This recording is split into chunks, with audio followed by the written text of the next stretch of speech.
A special master has been appointed to examine documents seized from former President Trump's Florida home last month. U.S. District Judge Raymond Dearie has been assigned to the task. He was proposed by the Trump team and accepted by the Justice Department. So Dearie will have until November 30th to review the documents for anything that might be considered privileged. Homeland Security and Justice reporter Nicole Sganga has been following all of this for us, and she is here to discuss. Okay, so we knew about the special master, and now he's got to go forward and do this work. I know the Justice Department asked the judge for some considerations. What do we know about Judge Dearie, and what do we know about kind of how he will go about doing this job? Yeah, Raymond Dearie is a senior federal judge in New York and 78-year-old Reagan appointee with a reputation for independence and no nonsense. He's taken on some sensitive cases before, Anne-Marie, the criminal case against the former al-Qaeda recruit who plotted to bomb the New York subway system, for example, the money laundering and racketeering case of a FIFA soccer official who later became a government informant. And as the U.S. attorney in Brooklyn back in the 1980s, he's dealt with his fair share of gang leaders and mobsters, perhaps most notably and more recently, he spent 7 years on the Foreign Intelligence Surveillance Court, or FISA court. He was part of that panel of judges who greenlit warrants used by the FBI to surveil the 2016 Trump campaign aide Carter Page in that investigation into Russian election interference. He remains an active judge on senior status. That means he's partially retired.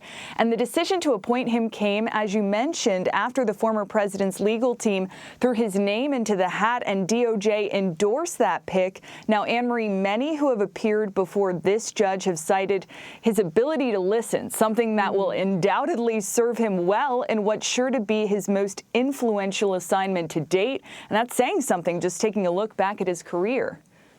So that is quite a resume. How long, though, do we expect it to take for him to review the documents? And I'm curious about, if there is a process. Is it about, starting off with the documents most likely to be, a violation or most likely to have high security and then going down to the documents that probably aren't that important? How are they going to do this? Yeah, Judge Cannon in her ruling asked Judge Dearie, who will serve as this special master reviewing these documents for legal privileges, to wrap it all up by November 30th. Now, that is more than a month after the Justice Department's proposed deadline of October 17th, so a little more wiggle room there. The judge also directed Team Trump to pay all the fees incurred by this review, including if Judge Dearie hires any associates to help him with this mammoth task. You said more than 10,000 documents. Now, Dearie has a tall task ahead of him. He's not just reviewing these documents, but he's also settling any disputes between Team Trump and the government related to them. Judge Cannon here gives the special master a lot of leeway to determine what comes first and if any of the documents are protected by executive privilege. So you might recall the Department of Justice in this case has long held that a former president cannot exert what's called executive privilege against the executive branch, that the only legal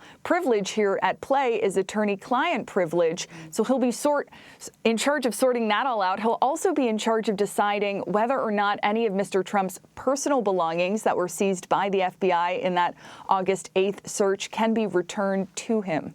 Yeah, I think perhaps one of the most sort of interesting portions of this is the idea of redefining what executive privilege is. And so I'm really curious just how that's all going to play out. I know a lot of legal watchers are watching closely. Nicole, thank you.